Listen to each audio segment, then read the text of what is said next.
do such a thing is because you don't like someone who built it, because there is a history of invasion, there is cruelty, there are terrible truths of the past. Shashi has been… I have yet to read the book, I have the book, but I've heard him speak here and there about all the things that have been done during the British era, which is very cruel. Absolutely. But if we go to UK now, we don't hate those people. Yes, they have done this to us, we should never forget it. We should never forget it. This has been done to us because this should not be done to us once again. But it does not mean today's generation of English people, we have to hate them. Correct. No, that's not it. So the Same same goes… goes… give us the Kohinoor back. That's the least you could have No, done. that is the… that same goes for Islamic invasions. They've done terrible things to us. But we don't have to forget it, we should not forget it. But also they stayed and became us, Sadhguru. Huh? They stayed and became us. There were some invaders who came and looted and left.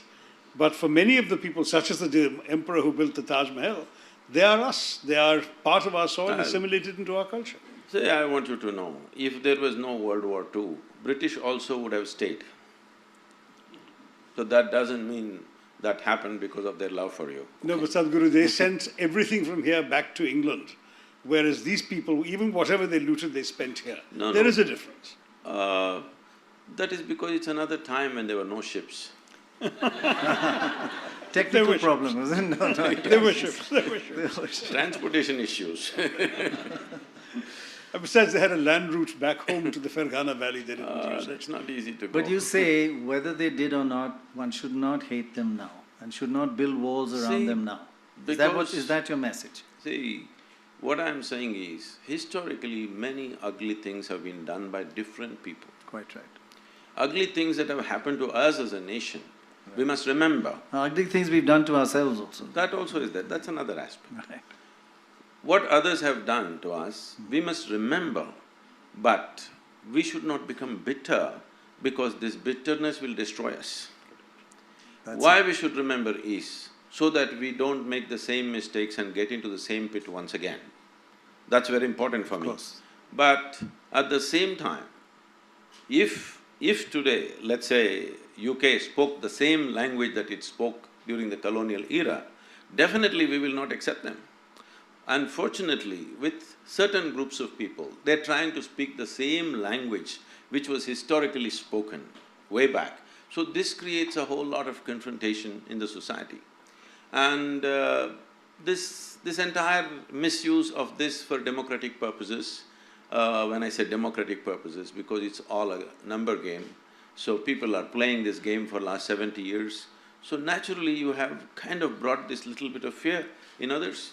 Fear means people are seeing what's happening in Iraq and the Islamic State and stuff, what happened in Kashmir. So people think if these numbers increase, this will happen to us also, because it's happened in the past. So I feel if one thing stops, I think this entire little bit of heat going on between communities will die, that is, you don't try to change the dynamics of demographics. Just let it stay this for next 100 years, without anybody trying to increase numbers, you will see everything will level out. This is the only fear. That's why there is reaction. What religion are you? What religion are you? I never identified with myself with any religion as such, because we must understand this, religion is a very foreign thing to India. Because when you say if you have to belong to a certain religion, you have to believe something. But this has always been a land of seekers. We never ever believed anything. It doesn't matter, even when the so-called divine entities came, when Shiva came, his wife asked a million questions. The Shiva Sutra is full of questioning. And if Krishna comes, this man, his disciple, supposed to be asked 1,000 questions. Whoever came, no entity, however divine they were considered to be, could give us a commandment, only debate he got. Because there was no such idea as the God in our minds ever. So there is no belief system, so how can you say there is a religion? Guru says, just a fear, it's a fear. So, I was intrigued to hear Sadhguru say that, because obviously some of the fear is stoked up. It is stoked, as you yourself said, partly for political purposes. No. Unfortunately, there is often a politics of polarization that assumes that whipping up certain sentiments will gather certain votes for a particular community. There is a politics of identity that says, let's promote the interests of our caste alone, or our group alone, or our faith alone, at the expense of others. So I'm certainly not expecting and accepting the political process whatsoever from this. But at the same time, it is not right, it seems to me, to suggest that this is somehow natural. It is actually, no baby is born intolerant. Somebody's teaching that baby its attitudes, its beliefs, whom to like, whom to dislike. And in the same way, I think in our politics, we are allowing some of our leaders to tell us whom to dislike and why, for reasons that in fact are not part of our daily lives. You rightly said in the villages of India, people live side by side and they don't feel any of this hatred and unpleasantness. Is that a correct interpretation of what you meant? No, because Not. It's not. taking, you got it wrong again. see, I don't wish to take a political stance because I've never associated myself with any political ideology at any time, not today. So what I see is, what we are today, in many ways, we are products of history. We cannot completely eliminate it. The British history that you have extensively spoken about, written about, the thing about the British is they exploited you commercially. For them, you were just a resource. They had no other interest in you. They don't care which god you worship, whether you go to your temple or you don't go to your temple or what you do. Is it okay that they eat beef? Huh? I'm sorry? Is it okay that they eat beef? If you have a wrong choice of food, it's up to you. What's my problem? So anybody can eat beef is their choice. Is that what you're saying? Of course. Okay, of course. No, what I'm saying is… That goes against what No, a I will lot of come. people feel. I'll come to that. We can look at that later. This aspect. But when it comes to these religious innovations that happened, whatever the thought behind that thought you must surrender. You see, if I do something horrible to you today, 10 days later if we meet, at least I must show some regret or remorse in what I have done. When I'm proud of what I have done to you, this is not going to settle, all right?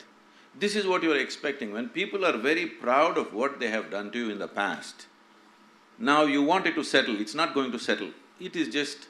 I'm saying it'll just be an academic debate. It is not going to be a social reality. I'm not interested in any debate unless it's a solution for the problems that we are in. So what's the solution? The solution is… the important thing is, you can do whatever you want, but you have no business to tell me what I should do, all right? And vice versa. Everywhere. I'm saying for anybody. Yes, yes. Essentially, this is this. Because people believe certain things, because everything that you have to ever know in the universe is written in one book, people are insecure about that because we know what's written. The question is not whether everybody is like that or not. We're just afraid one day book will play upon us. So one thing that you have to do is, first thing, whatever the past cruelties that have been done, many things, it's not a simple process. Right. See, people have forgotten what has happened in this Delhi, what has happened in one afternoon. One afternoon, 20,000 people were killed in one of these days, three centuries ago. People have not forgotten these things because they know what will happen to them. And what has happened in Kashmir, people have not forgotten. Maybe people try to act like it didn't happen, but it has happened. So, if the demographics don't change, you will see everything will settle down. The thing is, continuously people in a very strategic way trying to change the demographic dynamic. Now people are afraid because they know if the numbers increase, what will happen to them? So just don't do that one thing, you will see all problems will settle. Earlier, that you've traveled around India recently and throughout your life, even as a young man, when you're on a motorbike, people live with each other in complete peace and harmony and without fear, without thinking of the history and without thinking of numbers. Even now it is true. And Shashi says that… I'm telling you, even now it is true, except those communities which are kind of little ghettoed, except in those places. Everywhere else, even now it is true in this India. Just now, 30 days I've driven across the country. Right. Even now it is true. Every kind of people, every kind of community leaders came to me and spoke to me and I spoke to them. All this happens. See, we must understand one fundamental ethos of Indian psyche. we don't really have a problem what God you worship, because in the same family there are 32 gods and goddesses. And there is Ishwara Allah Tero Naam. No, that's okay, but I'm saying even before that. Yeah. See, every other form of whatever… I'll tell you one thing, you take one picture of some pious-looking man, usually they must be bearded if it's a man, and take it and give it to one I'm glad old… you didn't use the word God man. I'll come to that God man, I think I should restructure that one. If you give this picture to an old lady in some village and say, this is a great sage, she will keep it in her puja room and worship without knowing who the hell he is. Do you understand? This is the only culture which does that. So do not destroy that by imposing something forceful, you have to believe this, otherwise you're not this or that. You don't have to believe anything to be in this country, okay? You don't have to believe anything to be a part of this culture, because everybody can do their own thing. That is, we know the technology of God-making. For every one of us, we made our own God. There's something called as Ishta Devata, that you can create your own god or goddess. That's true. If you like the tree, you can make the tree into your god. If you like a rock, you can make a rock into your god. This is a phenomena. This is the most wonderful thing, because this is a dimension of life which should never be organized. Because the moment it's organized, it becomes something else. So this we realized from ancient times, and we made it in such a way it can never be organized. There is a desperate attempt to organize it, but it's not working anyway. You cannot organize it, because to organize something you need one particular belief system. There is no particular belief system in this country.